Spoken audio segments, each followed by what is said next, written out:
السلام عليكم ورحمة الله وبركاته. أهلا بكم يا دارسي قسم العلوم السياسية وزملائي وعظماء المستقبل. بالتأكيد أنا متأكد وسفراء المستقبل بإذن الله. ومش شرط السفير يكون يعني مش لازم تكون عشان تبقى سفير، يعني مش لازم تبقى يعني شغال فعلا بالفعل في السفارة، ولكن السفير هو أي شخص بيحمل شيء جميل وبيسافر بيه حتى لو في نطاق ضيق، عشان يكون بيسافر حوالين العالم، بس بيتنقل بيه وبينشره، بيكون حامل لهذا الشيء الجميل. فبإذن الله تكون سفير يعني رسمي، وبإذن الله برضو تكون برضو سفير لكل ما هو جميل وكل ما يرضي ربنا. أحب إن أنا أهنئك وأبارك لك إنك أنت عديت هذه المرحلة. استنى كده انا اقعد في النص الاول. ايوه، احب ان انا اهنئك انك انت عديت في هذه المرحله، وانك انت يعني خلصت ترم من الترمات اللي عليك ايا كانت النتيجه. انا دلوقتي بصور الفيديو قبل النتيجه، طبعا لما النتيجه تبقى تظهر وكده عايز تكلمني او تسالني عن اي حاجه انا موجود. بس بصراحه انا النهارده يوم الاربعاء، يوم 5 تقريبا او يوم 5/2. انا يعني مش قادر استنى اكتر من كده بصراحه. النتيجه غالبا هتظهر بكره من وجهه نظري، انا ما اعتقد انها هتظهر بكره. ف يعني ما اعرفش المواد اللي هتنزل، الجدول لسه ما نزلش بالظبط، بس طبعا هبقى اقول اتكلم برضو وهنزل برضو بوست وكده عن المواد اللي نزلت او كده اللي ممكن تختار منها. ولكن هكلمك دلوقتي عن المواد اللي هي الطبيعي اللي انا عارف انها هتنزل. اوكي، اللي انا من وجهه نظري او انا من خبرتي يعني عارف انها هتنزل، وانك انت محتاج تستعد انك انت تسجلها، تكتبها في جدولك وكده. وكمان حابب اقول ان انا عايزك انك انت تحافظ على اخلاقك وعلى مبادئك، تكون دايما مع ربنا. ما تنساش تصلي فروضك والاذكار الصباح والمساء دايما. اخلص النية لوجه الله، واعرف انك انت بتدرس حاجه قيمه جدا، حاجه تقدر تساعد بيها غيرك، تقدر تساعد بيها مجتمعك، تقدر تساعد بيها وطنك، وتقدر تساعد بيها العالم كله. فهي حاجه قيمه جدا، فاتمنى تكون قد المسؤوليه وتستخدمها في الخير، وتصدق دايما في الحاجات الكويسه اللي تتماشى مع مبادئك مع اخلاقك في العلوم السياسيه بالذات، لان هي تاخد لك كل حاجه من الشرق والغرب. فانت دايما خليك يعني مصدق، ودايما خليك مؤمن بكل ما هو يتماشى مع اخلاقك ومبادئك وقيمك ودينك والحاجات اللي انت اتربيت عليها. بس فانا فخور بيك انك انت ايا كانت النتيجه انك انت وصلت لغايه المرحله دي، وانك انت ذاكرت وامتحنت. ايا كانت النتيجه فربنا كده كده هيجازيك خير، وباذن الله النتيجه تطلع كويسه. يلا بينا نبدا نتكلم في المواد اللي علينا. المواد اللي علينا باذن الله. انا حبيت ان انا مش هتكلم قوي عن المواد الاختياري في الفيديو ده، علشان خاطر انا المواد الاختياري عندي يعني مش عارف بالظبط، او مش متذكر بالظبط المواد اللي كانت تنزل اختياري في الترم الثاني، فمش حابب ان انا اتكلم عن مواد ممكن ما تنزلش اصلا. فهتكلم عن المواد الاجباري. انا متاكد المواد الاجباري دي هتنزل باذن الله بنسبه 100%، ما عدا كام ماده كده هنتكلم فيهم. اول حاجه بالنسبه لسنه ثانيه، بالنسبه للمواد بتاعت سنه ثانيه، فاحنا عندنا تقريبا 4 مواد. انا عامل خط كده اهو، دول سنه ثانيه، دول سنه ثالثه، دول سنه رابعه. الماده اللي بتنزل في الترم الثاني الاجباريه.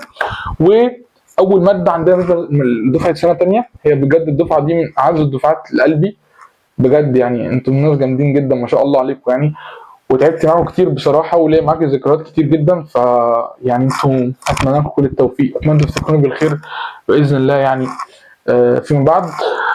ودلوقتي تفتكروني بالخير وادعوا لي، وادعوا طبعا يعني عايزكم تدعوا لي دعوات حلوه كتير، وادعوا لجدتي بالشفاء، وادعوا لي الدنيا تبقى احسن باذن الله. المهم عندنا اول ماده الفكر السياسي 2. طبيعي انت هنا هتلاقي هنا المتطلبات السابقه بتاعت كل ماده، تمام، من المواد اللي انت هتنزل الترم الثاني. فانت طبيعي الفكر السياسي 1 انت خدته، لو انت نجحت فيه باذن الله هتاخد الفكر السياسي 2، ولازم تسجل الفكر السياسي 2 ضروري. دي اول ماده. ثاني ماده قاعه البحث. قاعه البحث لو احنا عايزين نتكلم شويه عن المواد، فالفكر السياسي 2 هو بالظبط زي الفكر السياسي 1. هو زمان حتى كان اسمه تطور الفكر السياسي كاسم يعني، بس هو نفس الكتاب. ثواني بس، انا الكتاب قدامي دلوقتي وانا بصور، ثانيه هجيبه.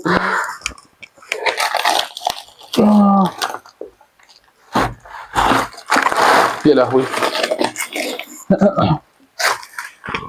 اهو هو هذا الكتاب. انا ياما ذاكرت من ده، يا نهار ابيض، ليا ذكريات كتير قوي فيه. المهم يعني ما بحبش ريحه الكتب. المهم ففكر السياسي ان انت هتاخد النص الثاني من الفكر السياسي 2. تمام. فهو انت النص الاولاني كان الفكر السياسي 1، النص الاولاني بتاع الفكر السياسي 1، النص الثاني الفكر السياسي 2 على الاغلب، بدايه من يعني انتهاء من الفكر الاسلامي، وبدايه ايه بالجزء الثاني الفكر السياسي في عصر النهضه والعصر الحديث. اوكي. بعد كده عندنا ماده قاعه البحث. ماده قاعه البحث هي ماده ما فيهاش امتحان فاينل، هي بيبقى فيها بحث كبير، او هيبقى مشكله بحثيه او خطه بحثيه الدكتور يعني هيطلبها منكم. تمام. قاعه البحث هي عامله زي مناهج البحث، بس انت بتطبق اكتر اللي انت عملته. كان في حاجه اسمها الاستبيان. تمام. استبيان برضو يعني لو انت احتجت استبيان، محتاج ان انا حد ان هو يدلك على ناس تدينا الاستبيان بتاعك، قول لي عشان عارف المرحله دي، وقول لي برضه اجيب لك ناس برضه هناك الاستبيان. في قاعه البحث هي عامله زي مناهج البحث، شبيهه ليها، وانت طبعا محتاج انك انت تكون نجحت في مناهج البحث، فبتاخد قاعه البحث باذن الله في الترم الثاني. و وايه وهي بتبقى زي ما قلت لك، انت بتمتحن يعني ما بتمتحنش، بيبقى تقريبا بحث من 50، واعمال السنه برضه بتبقى ابحاث، مفيش امتحانات، هي كلها ابحاث. تحضر محاضرات مهمه جدا جدا جدا عشان تعرف ازاي تعمل التكليف بتاعك وما تنقصش ولا درجه، فباذن الله تعرف تقفل هذه الماده. عندنا الماده الثالثه هي ماده نظريه العلاقات الدوليه، وهي مش محتاجه متطلب سابق. طالما انت دخلت قسم، فانت ممكن انك انت تاخد الماده دي. هي اسمها international relations. اوكي. هي الماده دي بالانجلش بالمناسبه، فانت يبقى عندك في الترم الثاني لو انت سنه ثانيه يبقى عندك ماده واحده بالانجلش، والماده دي هي من ضمن المواد الاربعه اللي لازم انك انت تجيب فيهم على الاقل تجيب فيهم دي، عشان خاطر ما تعيدهاش تاني. قصدي سي ماينس، يا ربي انا اسف، على الاقل تجيب فيها سي ماينس. اوكي. علشان خاطر ما تعيدهاش تاني. تمام. هي والكومباراتيف والنظريه السياسيه 1 والنظريه السياسيه 2. فدي المواد اللي انت لازم على الاقل تجيب فيهم سي ماينس. فخلي بالك لما تقولش انا هنجح وهخرج، وبرده احنا مش يمنا، يعني احنا المفروض ان احنا ناس اوائل وناس شاطره، فهندخل على طول باذن الله. ونقفل على طول، نكون نيتنا ان احنا نقفل كل ماده. اوكي.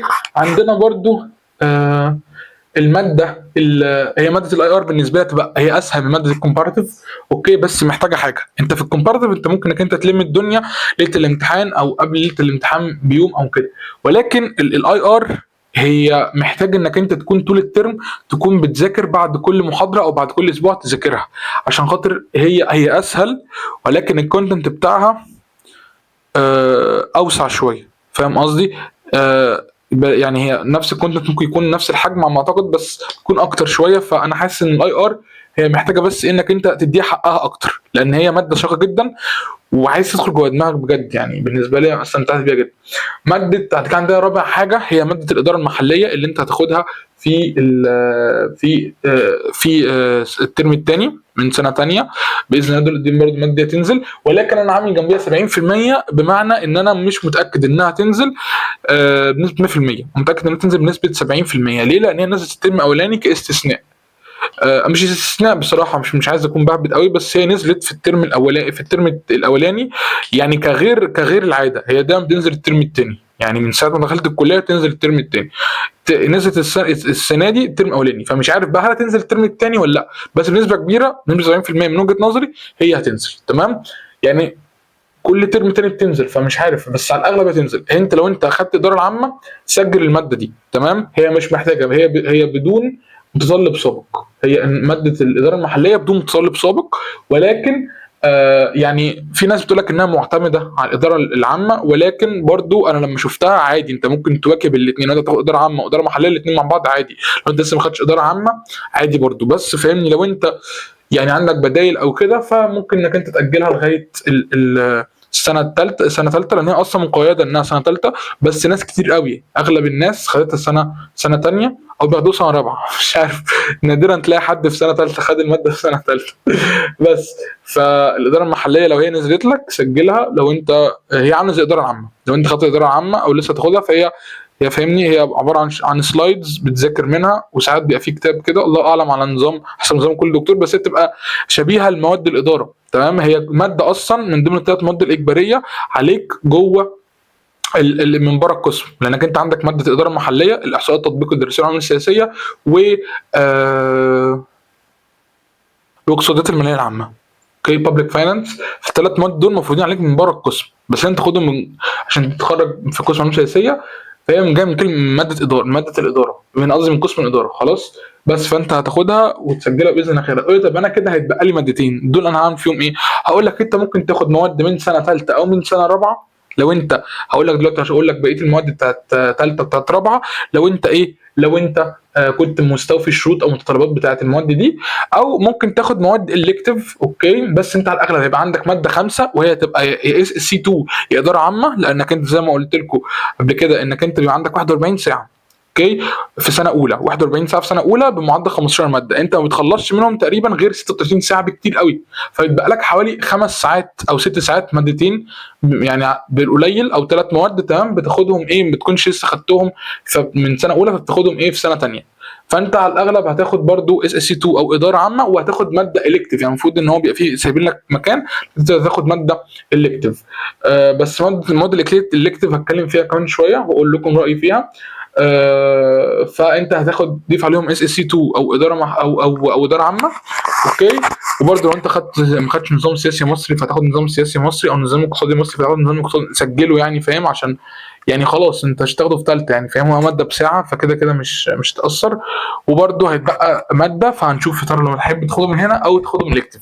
دلوقتي هندخل في المواد بتاعت سنه ثالثه. انا دلوقتي لو انا سنه ثالثه، وده الترم الثاني ليا، فدي الدفعه بجد، الدفعه دي هي اول دفعه تاخد كل الكليه، يعني تاخد كل منهج كله في الكليه، من اول ماده في الكليه من السنه اولى تاخدهم مش اونلاين، لانه الكورونا جت 2020 ودفعه 2019 في سنه اولى اخدوا درسوا اونلاين من اول سنه اولى، وفضلوا ممكن يكونوا فضلوا فاهمين بتاع حوالي سنتين او سنتين ونص، حاجه زي كده. وانا لما دخلت الكليه في 2020 فضلت بتاع حوالي سنتين، اوكي. فبالنسبه لي الموضوع انا كنت شايف ان الدراسه اونلاين بتبقى اسهل شويه نوعا ما. ففكره انك انت اول دفعه بعد الكورونا تبدا انها مقارنه بالدفعات الاكبر منها تبدا انها تنعش تاني الكليه، وتنعش تاني انها تبقى شاطره، وانها مجتهده، وانها تروح كل يوم الكليه، تنزل كل يوم. فبالنسبه لي دي كانت حاجه بجد تدعو للفخر، فاهم؟ اي نعم، كل الدفعات، يعني كل الدفعات الاكبر منها هي برضو ما خدتش كله اونلاين، خدت برضو سنتين مثلا اوفلاين وكده. بس اللي بتكلم فيه فكره انه دي كانت بالنسبه لي كتاثير، يعني اول لما شفت قلت انا بقالي سنتين اونلاين. فلما شفت الدفعه بتاعت 2022 اللي هتتخرج 2026 اللي هي دلوقتي سنه ثالثه، فعجبني جدا. قلت هو ده اللي انا كنت محتاج اشوفه، لان لما دخلت لقيت كله اونلاين، فاهم؟ فما شفتش. فبالنسبه لي الدفعه دي بجد بحترمها جدا، دفعه شاطره جدا. ف اسمه ايه ده، فهي دي المواد اللي هياخدوها، اللي هتنزل لهم في الترم الثاني من سنه من سنه ثالثه. بس طبعا في حاجه نسيت اقولها، ان في القانون الدولي بينزل برضو الترم الثاني، اوكي. فالقانون الدولي برضو هينزل، بس انا ما كتبتوش ليه، لان انتوا اغلبكم اخدوا في الترم الاولاني. بس انا دلوقتي افتكرت ان انت ممكن تكون اتخصصت متاخر، او ممكن تكون لا قدر الله يعني شلت الماده عايز تحسنها، فحابب اقول لك ان الماده بتنزل الترم الثاني، تمام، ومش محتاج متطلب سابق. لو انت مثلا سنه ثانيه وما خدتش القانون الدولي في الترم الاولاني، فخد القانون الدولي الترم الثاني باذن الله. ندخل تاني على سنه ثالثه. اول حاجه عندنا ماده النظريه السياسيه.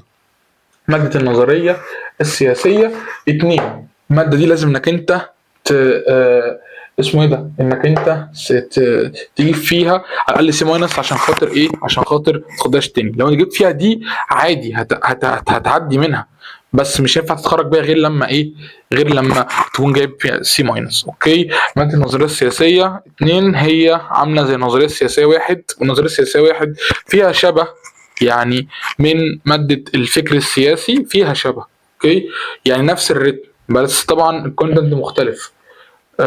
ف اسمه ايه ده، فماده النظريه السياسيه انا اعتقد ان انت اخدت النظريه السياسيه واحد فانت فهمت الريتم ماشي ازاي، برضه هتاخدها ايه عادي الترم الثاني وباذن الله تعديها، ودي فرق كويسه زي ما عدت في النظريه السياسيه واحد.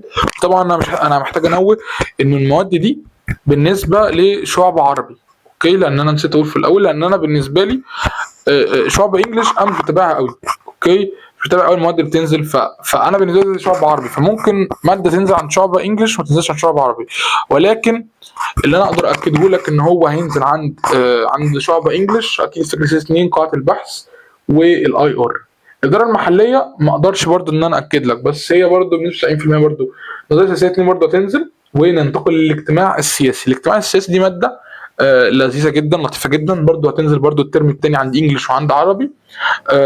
الماده دي لذيذه، يعني هي مزيج ما بين علم الاجتماع والعلم السياسه، واصلا اساينس بتاعتها لذيذه. فيها تكاليف بتبقى يعني بتبقى برزنتيشن، بتبقى فيها حاجات، بتبقى حاجات لذيذه والله. فالماده دي بالنسبه لي هي خلاص فاهم ماده كده هتاخدها يعني هتستمتع بيها، هتدرسها، تحاول تجيب فيها اعلى درجه ممكنه، والحمد لله بارك الله فيما رزق، فاهم، ما فيهاش جدل يعني. وعندنا الماده اللي بعد كده ماده التنميه السياسيه. بالنسبه للتنميه السياسيه هي من اكتر المواد اللي استفدت بيها، انا عايز اقول انها اكتر ماده استفدت بيها، بس انا برضو شايف ان مناهج البحث انا استفدت بيها جدا. وبرضو الاي ار برضو حبيتها جدا. بس التنميه السياسيه فعلا فعلا بجد ماده جميله جدا، ماده جميله جدا، استفدت بيها جدا، حاسس انها فعاله قوي، ان انت فاهم انت بتدرس حاجات انت عارف انت هتعمل ايه باللي انت بتدرسه ده، انت مش بتدرس حاجات كده، لا فاهم، انت بتحس قد ايه ان الحاجه دي قريبه جدا للواقع. فالتنميه السياسيه بس الماده دي بالانجلش، فهيبقى انت عندك اهو ماده بالانجلش في الترم الثاني لو انت سنه ثالثه. اوكي، فحضر نفسك. مش عارف الماده هي دايما كانت تنزل مع دكتور انا بحبها جدا، بس سمعت انها مش تنزل معاها الدكتور السنه دي، فمش عارف. فاللي انا اعرفه ان هي لما كانت تنزل مع الدكتور اللي انا كنت عارفها اللي هي دايما تنزل معاها اسمه ايه ده، ان يعني هو الموضوع كان بيبقى ايه، كانت تبقى سلايدز وهي كانت بتشرح شرح كويس وسلايدز وذاكر من السلايدز، والامتحان كانت بتيجي الحمد لله كويسه، وكانت بتعمل بحث 30 درجه على ما اعتقد. فالدنيا كانت ايه، الدنيا كانت لذيذه. ما اعرفش بقى النظام بتاع لو في دكتور جه مكان الدكتور الاولاني، مش عارف بقى تبقى الدنيا ماشيه ازاي. بس اعتقد برضه دي هتبقى لذيذه. بس انا يعني ده اللي بتكلم فيه، ان انا بتكلم ده اللي انا عارفه في ايه بالنسبه السنوات اللي قبل كده. عندنا بقى رابع ماده هي ماده تطور العلاقات الدوليه. انت خدت ماده تطور العلاقات الدوليه انا عارف، بس في ناس ما عندوش الاي ار في الترم الثاني بتاع السنه اللي فاتت لما كانوا في سنه ثانيه، فبالتالي الماده نزلت الترم الاولاني وما كانش في اي حد يقدر ياخدها من سنه ثانيه لانها كانت متعارضه مع مناهج البحث، فهي تنزل الترم الثاني اي ار تطور نظريه العلاقات الدوليه. فاعتقد انا سالت الدكتور رئيسه القسم سالتها وقالت لي ان في بنسبه كبيره ان ماده تطور العلاقات الدوليه تنزل الترم الثاني. لو فكر فيها كده، هي الماده لو هم طبعا نزلوها الترم الاول نزلوا النظريه اللي هي بتفتحها تطور العلاقات، تمام، فاسمه ايه ده، فلو هم طبعا نزلوها فاكيد هينزلوا دي الترم الثاني، هم نزلوا الترم الاولاني عشان اللي ما خدش دي يلحق ياخد دي. بس تطور العلاقات الدوليه دايما بتنزل ترم اولاني، دايما عمري ما شفتها تنزل ترم ثاني. فبالنسبه لي ممكن انها تنزل عند عربي بس تنزلش عند انجلش، يعني من وجهه نظري ده، يعني متاكد انها ممكن تنزل يعني عند عربي اكتر، متاكد انها ممكن تنزل عند انجلش. اوكي، ومتطلب السؤال بتاعنا كده تكون نجحت في نظريه العلاقات الدوليه. ونسيت اقول لكم الاجتماع السياسي والتنميه السياسيه المتطلب السابق بتاعهم تكون نجحت الكومباراتيف. فلو انت مثلا سنه ثالثه قصدي سنه ثانيه وعديت الكومباراتيف ومثلا لقيت نفسك واخد 4 مواد مثلا او واخد 5 مواد وفي ماده سته انت مش عايز تاخدها تكون اختياري، عايز تاخدها اجباري مثلا، فبراحتك طالما الماده مش متعارضه كمواعيد مع الماده دول، فتقدر عادي انك انت تاخدها سواء تطور العلاقات الدوليه لا تطور العلاقات لا سوري قصدي سواء التنميه السياسيه او الاجتماع السياسي. تطور العلاقات الدوليه انت كنت واخد النظريه بتاعت العلاقات الدوليه، بس ممكن تاخد تنميه سياسيه او اجتماع سياسي طالما انت نجحت في الكومباراتيف. نيجي بقى لسنه رابعه. انا مش محتاج انا اتكلم عن السنه الرابعه، يعني متهيألي خلاص بقى فاهم ان هو انتوا خلاص انتوا بقيتوا متمكنين وعارفين الدنيا ماشيه ازاي. بس فاهم عادي يعني نتكلم برضه. ال الاسم ايه ده، الكاميرا فصلت. المهم نرجع، عندنا سنه رابعه عندنا ماده اسمها قضايا دوليه معاصره. الماده دي عادي انت وانت في سنه ثالثه ممكن تاخدها، وانت في لا انت في سنه ثانيه لا مش هتعرف تاخدها، وانت في سنه ثالثه ممكن تاخدها عادي. اوكي، بس انت تبقى عارف الماده دي بالانجلش. اوكي، و آه، اسمه ايه ده، واللي بيفتحها نظريه العلاقات الدوليه اللي هي الاي ار اللي هي في سنه ثانيه. فلو انت خلصت الاي ار تقدر تاخد قضايا دوليه معاصره سواء كنت في ثالثه او في رابعه. تمام، بس الماده بانجلش فخلي بالك. اوكي، الماده برضه هتنزل برضه بالفعل عند برضه عند انجلش برضه انا متاكد، ولكن انا مش متاكد منه. هي تطور علاقات دوليه، انا متاكد 50%، انا متاكد انها نازله، بس بنسبه ايه، 50 50 50 50. اوكي اي سبيك انجلش 50 50. اوكي، فعندنا قضيه دوليه معاصره، واللي بيدرسها هم الدكاتره اللي كانوا بيدرسوا الاي ار. فانا بالنسبه لي يعني الدنيا لذيذه والدنيا سهله الدنيا سالكه. عندنا الماده الاخيره هي القانون الدستوري. القانون الدستوري دي انت ممكن تاخدها لو انت برضو في سنه تانية وخلصت الكومباراتيف، او في سنه ثالثه خلصت الكومباراتيف، او في سنه رابعه وخلصت الكومباراتيف اكيد. فهي ماده ما بتنزلش غير ترم تاني، يعني على ما اعتقد، يعني من ساعه ما دخلت الكليه ما نزلتش غير ترم تاني. و وما نزلتش السنه اللي فاتت، كانت سمر. انا مش عارف بصراحه كانت ايه القصه قوي حوالين الماده، بس هي كان في ناس عايزين ينزلوا تنزل سمر ما نزلتش سمر، وفي ناس اسمه ده يعني ممكن يكونوا اتاخروا شويه انهم عايزين ياخدوا الماده دي، كانوا ياخدوها في الاسم ده، كانوا ياخدوها في السمر بس ما خدوهاش، فهيستنوا لغايه ايه الترم اللي هو ده عشان ياخدوها. فهي نازله عند انجلش وعند عربي. قانون دستوري هي ماده كور بيفتحها الكومباراتيف، ماده بالنسبه للعربي تمام، عشان انجلش مختلف منهج مختلف، بس بالنسبه للعربي المنهج لذيذ، المنهج سلس.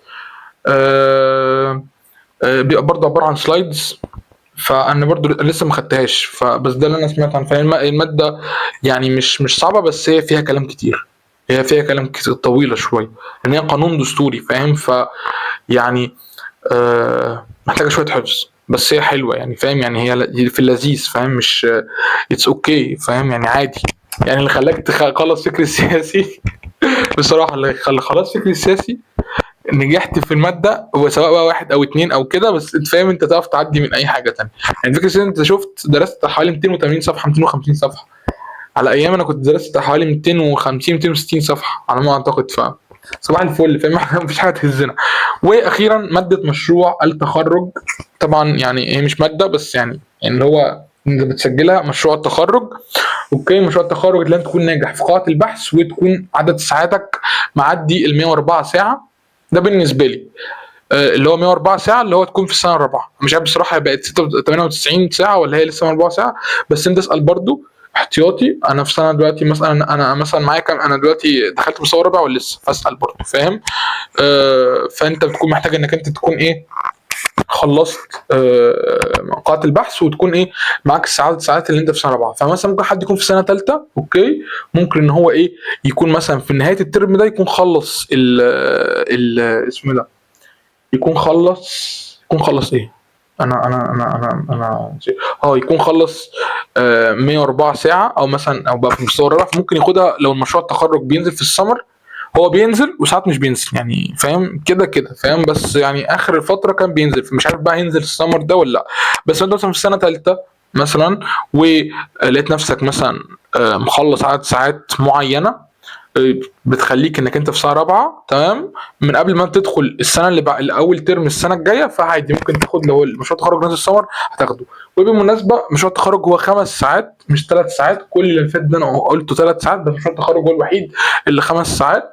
هو بيبقى يعني حاجه كده، يعني اكبر او تطبيق اكبر لمناهج البحث وقاعه البحث بتاع مشروع تخرج.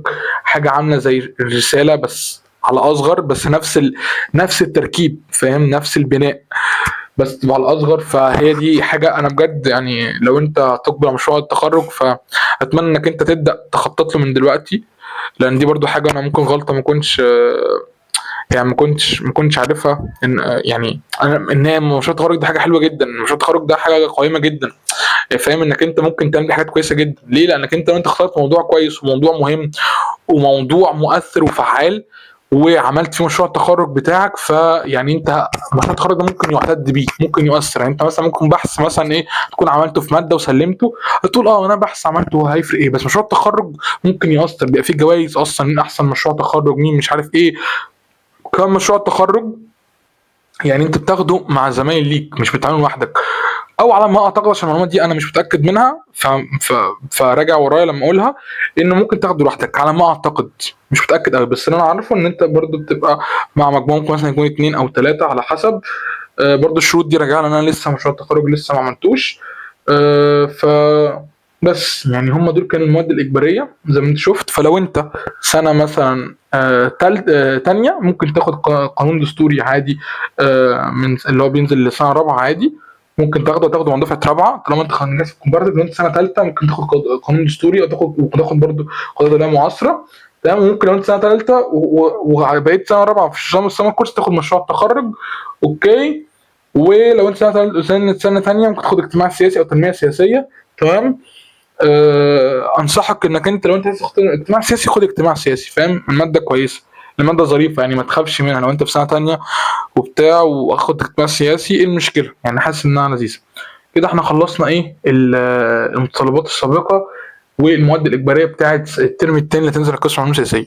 نيجي بقى للجزء الاكبر بالنسبه لي، بس انا مش هتكلم فيه كتير لان انا لسه ما اعرفش المواد اللي نزلت، اللي هتنزل لسه، الجدول لسه ما نزلش، المواد اللي مسموح ان احنا ايه نسجلها. ولكن خليني اقول لك حاجه مهمه جدا عن المواد الاختياريه. المواد الاختياريه انت عندك حوالي 30 ماده اختياريه نازله، يعني في ضمن بروجرام الكليه. ان الكليه بتقول لك انت ممكن تدرس، يعني تدرس 4 مواد من 30 ماده، ممكن تختار تدرس 4 مواد من 30 ماده دول. انت عندك مواد اختياريه تختار منهم 4 مواد. اوكي. ففي المقابل انت ال4 مواد دول بتختارهم من مواد اكبر، عدد مواد اكتر يعني. فاهم؟ ف بيبقى عندك في 30 ماده، بس طبعا بالطبع ما بينزلش يعني 30 ماده عمرهم ما نزلوا كلهم مره واحده. لو اقصى حاجه بينزل مثلا في الترم بيبقى 5 مواد اختياريه، في الترم 6 مواد، يعني ده بيبقى يعني فرق. فاهمني؟ ف على الاغلب ما بينزلش مواد اختياريه كتير. فاهم؟ بس يعني انت متنوعه، ساعات بينزلوا ماده ساعات ما ينزلوش ماده، دي على حسب الدكاتره، على حسب الناس اللي بتسجل ماده. فانا عايز اقول لك ان انا عايز اعمل فيديو عن المواد الاختياريه كلها اللي في القسم. وعايزك تعرف معلومه، انك انت بينزلوا ساعات مواد اختياريه ما لما بيسجلهاش ناس كتير الماده دي بيلغوها. يعني بيبقى مثلا عندهم الحد الادنى تقريبا بتاع حوالي 20 طالب، فلما ما بينزلوها الترم، فلما مش ناس كتير بيسجلها مش بيلغوها من الترم، خلاص مش تنزل الترم ده. وفي نفس الشيء برضو لو في ماده انت انا هكلمك على المواد اللي انت ايه الاختياريه، هقول لك اسمائهم وكل ويعني اللي اعرفه عن المواد دي. فلو انت في ماده حسيت انها شيقه او اسمها مثلا شيق او كده، ف فيعني اتمنى انك انت تحاول انك انت تجمع عدد من دفعه معاك، وانك انت تقدم طلب انك انت الماده دي تنزل. لان انا بصراحه يعني مشكلتي مع المواد الاختياريه ان بحس ان في مواد بتبقى مهمه. اوكي. في مواد برضه ممكن ما تبقاش بالنسبه لي مهمه، لان هو علم السياسه انت عارف ان هو متعدد المجالات. فاهم؟ فممكن اكون مهتم اكتر بالعلاقات الدوليه، ممكن اكون مهتم اكتر بالقانون الدولي، النظم الدبلوماسيه وهكذا. فمش بلاقي مواد كتير اختياريه بتنزل في هذا المجال. برضه مهتم بالتسويق السياسي، علم النفس السياسي، الحاجات دي. فاهم؟ علم النفس السياسي مثلا ما نزلش غير من 3 سنين تقريبا على ما اعتقد، فما نزلش غير مره واحده. فانا فاهم اللي هو ببقى نفسي اخد. فاهمني؟ انا لغايه دلوقتي فاضل لي مادتين اختياريتين ما اخدتهمش بصراحه، بوفرهم. فاهم اللي هو نفسي اشوف الماده مثلا تلفت انتباهي، او ممكن المواد كويسه ما عنديش مشكله، بس عارف انت بيبقى عندك 4 مواد بس، فانت بتقول يا فكره انك تختار دي بتحيرك. انت فاهمني اكيد. بس انت استنى، يمكن استنى شويه، يمكن ماده ثانيه، ما انا هختار فهم 4 بس. فاهمني؟ مش معاك تاني. بس فهقول لك عن فيديو تاني هنتكلم عن المواد الاختياريه. فاتمنى انك انت تبقى ايه، يعني تهتم شويه بالمواد الاختياريه دي، تشوف فعلا بجد المواد اللي انت ممكن بجد تفيدك في سوق العمل، وحتى لو ما نزلتش تجمع الناس وتقدموا طلب ايه ان هي الماده انها تنزل، وطالما في ناس في طلبه في حوالي 20 طالب عايزين تنزل هتنزل تمام، قدموا انتوا طلب فباذن الله تنزل تمام، باذن الله تنزل برضو، عشان برضو ما اكونش قلت معلومه مش معنى ان ممكن تقدم طلب وما تنزل، ممكن ما نكونش دكتور، ممكن ما يكونش الظروف سامحه فاهم، على حسب. بس انا دلوقتي هقول لك عن الماده الاختياريه اللي انا متاكد انها هتنزل الترم الثاني بنسبه 90%، وهي ماده الديمقراطيه وحقوق الانسان. اوكي اسمعي يرتفعي ايتها الكاميرا، ايوه. هيبقى عندك ديمقراطيه وحقوق انسان. الماده دي انا خدتها الكتف، هي ماده كويسه، ولكن انا فاهمني ما كانتش قوي من اهتماماتي فاهم، فاللي هو في حاجات كتير مش من اهتماماتي بس ممكن تكون اجباري فاهم. فبس لما يكون حاجه اختياري بصراحه انا بيصعب عليا، لا مش عايزك انك انت تضيع اختيارك في حاجه انت مجبر ان انت مجبر عليها، لا ضيع اختيارك في حاجه انت مختارها فعلا. بس فديمقراطيه حقوق انسان هي هتنزل الترم الثاني، هي اغلب الناس بياخدوها بيبقوا من سنه ثانيه، بس انا يعني فاهم اللي هو يعني اللي هو انا مش شرط، هي مش ان هي اختياري وممكن ما تلاقيش غير عشان هو ملهاش متطلب سابق، المفتاح انسان ملهاش متطلب سابق، طالما انت دخلت القسم فعادي تقدر تاخدها تمام، فده بيخلي ناس كتير انها تاخدها تملى الجدول، بس زي ما قلت لك انت ممكن يبقى عندك اختيارات تانية اجباري فاهم، فتوفر شويه لان الماده دي برضه هتنزل السنه الجايه واللي بعدها وكذا. فلو انت فاهمني يعني ما لقيتش غيرها، او لو انت مثلا يعني ما كنتش مستلطفها قوي، ما كنتش مثلا عايز تاخدها هي دي اكتر حاجه بس ما لقيتش غيرها، فتقدر تاخدها الترم الجاي او اللي بعده او السنه الجايه او هكذا فاهم قصدي. بس هي ماده انا خدتها كنت مبسوط بيها وكنت يعني خدتها مع دكتور انا بحبه جدا، ففاهم اللي هو كويسه، بس انت ده اختياري عارف، انت مصدق تسيبوني اختار، سبتوني اختار اخيرا. انت عندك حوالي حاجه و20 ماده اجباري، فعندك 4 مواد اختياري، اختار فاهمني. حاولت يعني في تاني ماده عندنا ماده المجتمع المدني. ماده المجتمع المدني هي ماده بتحتاج انك تكون نجحت في الكومباراتيف، وهي ماده قاعه بحثيه، بمعنى يعني لما اقول لك ماده قاعه بحثيه ان الماده دي هي ما بيبقاش فيها فن، عباره عن ابحاث، هي بتبقى عباره عن 25 25 25 25 4 ابحاث تمام، كل بحث 25 درجه بس، وبتعمل برزنتيشن. فانا بالنسبه لي انا بصراحه جيت ادرسها، ولكن عملت لها دروب لانه حسيت انه يعني انا بالنسبه لي انا الابحاث مش بلاقي لها وقت كتير فاهم في الدراسه وكده، فعشان كده حبيت ان انا ايه قلت لا، يعني ممكن في ناس تانية بتحب البحث ابحاث جدا، فلو انت بتحب الابحاث جدا وما عندكش مشكله في انك انت تعمل لها مانجنج، تحطها في الجدول بتاعك كدراسه وكمذاكره وكوقت وكده مفيش مشكله، هي ماده كويسه. في ماده ثانيه برضو ماده المراه والسياسه، هي تتطلب برضو انك انت تكون ناجح في قاعه البحث. ماده المراه والسياسه برضو ماده قاعه بحثيه بتبقى عباره عن ابحاث. ال3 مواد دول انا متاكد بنسبه 90% ان هم هينزلوا الترم الثاني، ممكن ماده المراه والسياسه ممكن تكون نص نص، بس دول رقم 4 انا عامل كده فاهم، انا مش عارف لسه ايه اللي هينزل الترم الثاني بالنسبه للمواد الاختياريه. ولكن بالنسبه للمواد الاختياريه في العموم فانت عندك مثلا ماده زي ماده الامن القومي.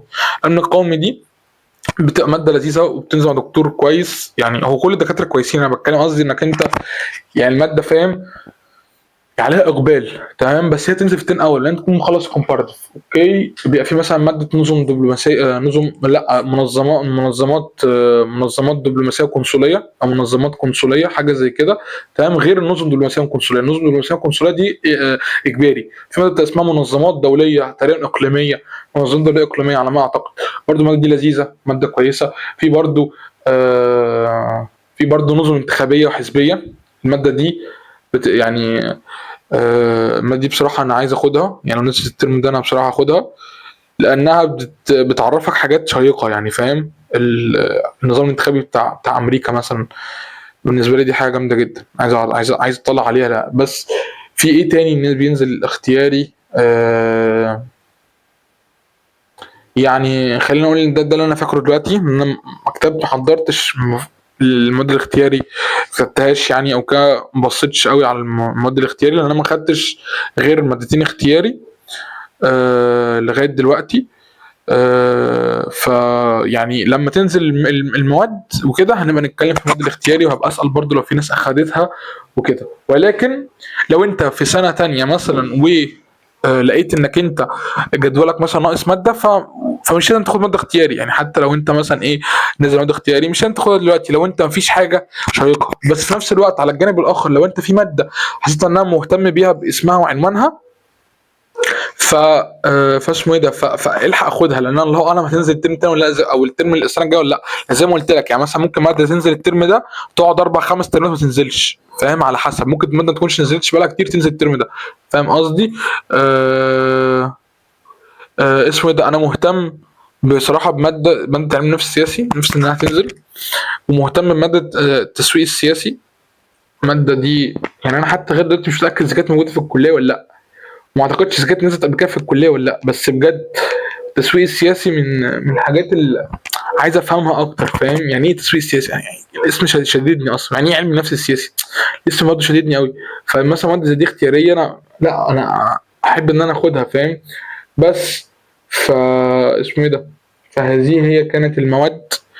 يعني الحاجات انا قلت عن الفيديو كده علشان خاطر ايه، ناس كتير بتسالني تقول لي يعني انا هسجل جدولي ايه الترم الجاي، مش عارف ايه بتاع كده، فاهم؟ ادخل قول لنا، ادخل يعني عرفنا عن المواد كده. فحبيت عن فيديو بحس ايه، فاهم؟ يعني يكون اسهل واسرع. وفي نفس الوقت برضو لو حد محتاجني برضو هبعت، يعني بعت لي وانا هرد عليه. برضو لما تنزل برضو هبعت، برضو هتكلم برضو اكتر فيها. ولكن ايه، فاهم؟ حبيت اعمل حاجه كده ايه، بحيث ان لو اي حد ايه مازن كذا كذا خد شوف الفيديو ده، فاهم؟ عشان ممكن اكونش انا ايه فاضي وقتها، فاهم قصدي؟ ان انا كذا كذا. بس فاهم انت عرفت جدولك هتعمله ازاي والدنيا تمشي فيه ازاي. بس فبقى اديلي معاك دعوه حلوه. اتمنى انك انت تكون في احسن حال. أه بحبك في الله. في يوم من الايام انت تبقى حد عظيم بجد، انا متاكد. فافتكرني بالخير ارجوك. يا ادعي لي دعوه حلوه، فاهم؟ يعني يعني انا محتاج دعوتك بجد. بس والى هنا يعني ينتهي حديثنا، واشوفكم عما قريب. وممكن ما نكونش يعني اتقابلنا كتير في هذه الدنيا، بس بجد بإذن الله ربنا يجمعنا بعد عمر طويل في الآخرة، في الفردوس الأعلى. واسمه ده وما تنساش تحافظ على صلاتك، ما تنساش تصلي، ما تنساش انك انت تقول اذكار الصباح والمساء، ودايما تكون تعمل بما يرضي الله. ما تغشش، ما تكذبش، ما تنافقش.